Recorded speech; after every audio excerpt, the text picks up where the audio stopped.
Jusqu'à 7h. Alexandre Lemaire, Omblin Roche.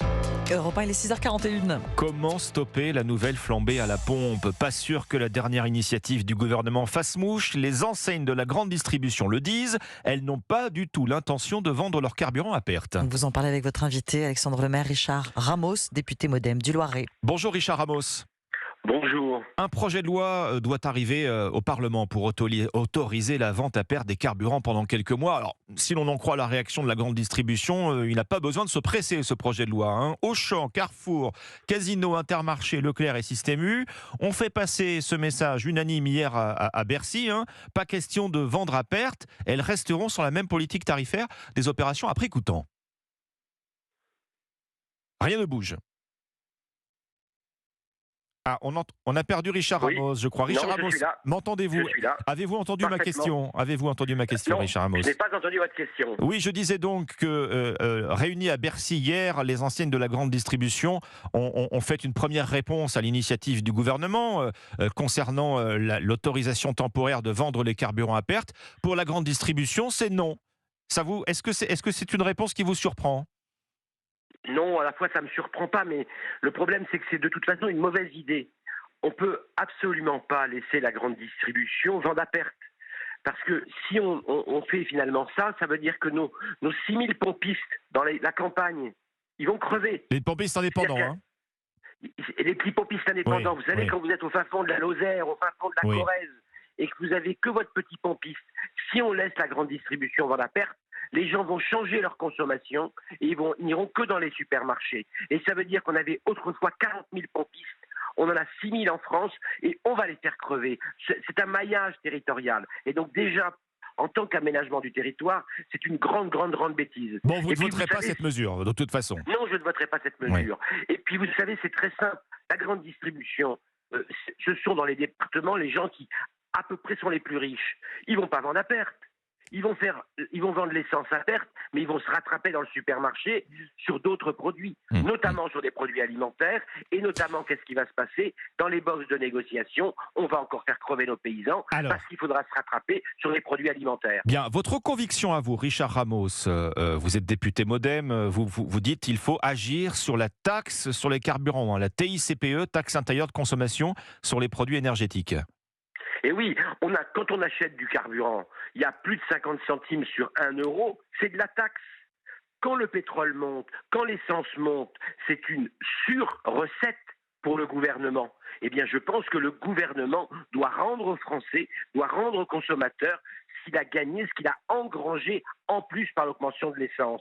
Ça paraît la moindre des choses. Alors, comment vous voyez les choses, justement? Il faut diminuer cette taxe, il faut la plafonner? Comment vous voulez procéder? Sur ces 50, quand vous achetez pour 1 euro, vous avez 50 centimes de taxe. Il y a 20 centimes, c'est de la TVA, j'y touche pas. Mais par contre, sur le reste, sur les 30-35 centimes qui restent, eh bien, il faut plafonner. C'est-à-dire qu'à partir d'un certain prix, on arrête de prendre l'argent dans les poches des Français. Et notamment à ceux, je le dis souvent, les pauvres et les classes moyennes qui ont quitté les centres-villes parce que les mètres carrés étaient trop chers.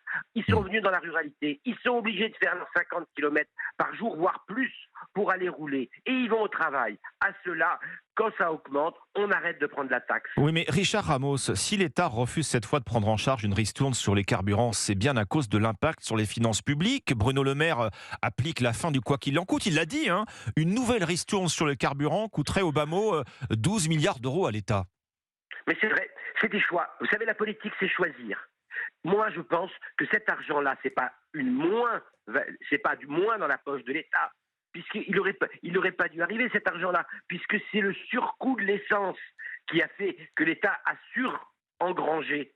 Et donc, je pense que c'est des choix. Vous avez raison, c'est des choix. Moi, je pense qu'on doit permettre à des gens qui vont au travail de ne pas se retrouver cet hiver choisir entre manger, mettre pour ceux qui ont une chaudière au fioul, du fioul pour se chauffer et aller rouler pour aller au travail. Parce que sinon, il y a des gens qui ne pourront plus travailler. C'est des choix, justement, vous reconnaîtrez qu'au-delà du coût pour l'État, il y a quand même un certain paradoxe à mobiliser des fonds publics pour faire baisser le prix des carburants, quand dans le même temps, Elisabeth Borne présente sa planification écologique qui passe, et elle le dit, par une sortie des énergies fossiles. Mais vous avez raison, mais vous savez, c'est un temps pour tout. Aujourd'hui, on est dans l'urgence.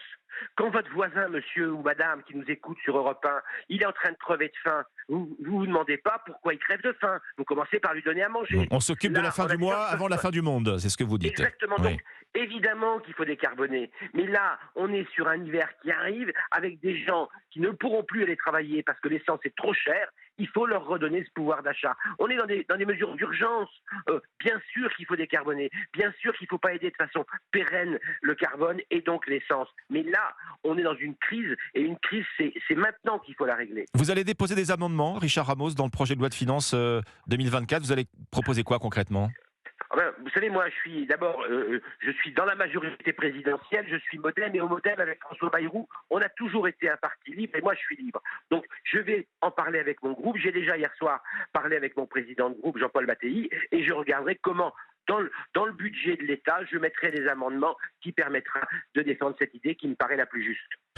Merci Richard Ramos, député MoDem du Loiret. Vous demandez donc à l'État de plafonner une partie des taxes sur les carburants, alors qu'on apprend que la grande distribution dans son ensemble, reçue hier à Bercy, a donné une fin de non-recevoir à cette initiative du gouvernement qui souhaite autoriser temporairement la revente à perte des carburants. Merci à vous Richard Ramos. Merci.